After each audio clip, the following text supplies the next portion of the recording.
Chapter 3 कर्म योग श्रीमद् भगवद गीता। पिछले अध्याय में हमने जाना कि आत्मा अमर है और हमें सिर्फ कर्म पर ध्यान देना चाहिए। लेकिन अब अर्जुन के मन में एक बड़ा सवाल आता है। अर्जुन पूछता है, हे कृष्ण, अगर ज्ञान सबसे श्रेष्ठ है तो फिर आप मुझे कर्म यानी युद्ध करने के लिए क्यों कह रहे हैं? यही कंफ्यूजन आज हर इंसान के अंदर है। भगवान श्री कृष्ण कहते हैं, इस दुनिया में कोई भी व्यक्ति बिना कर्म किए नहीं रह सकता। श्लोक, नहीं कश्चित क्षणमपि जातु तिष्ठत्य कर्म कृत। अर्थ, कोई भी व्यक्ति एक क्षण के लिए भी बिना कर्म किए नहीं रह सकता। मतलब सांस लेना भी कर्म है, सोचना भी कर्म है, चलना फिरना भी कर्म है, इसलिए कर्म से भागना पॉसिबल ही नहीं है। अब श्री कृष्ण समझाते हैं, कर्म करो लेकिन आसक्ति के बिना। श्लोक, यज्ञार्थात् कर्मणो अन्यत्र लोको अयम कर्म बंधनः।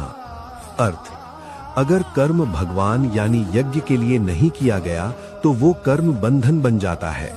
मतलब अगर तुम सिर्फ अपने फायदे के लिए काम करते हो तो वो तुम्हें बांध देगा, लेकिन अगर तुम निस्वार्थ भाव से काम करते हो तो वही कर्म योग बन जाता है।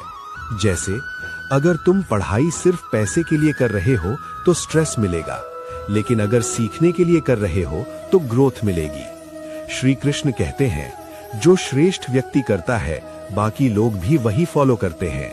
श्लोक, यद्यदाचरति श्रेष्ठस्तत्त देवेतरो जनः।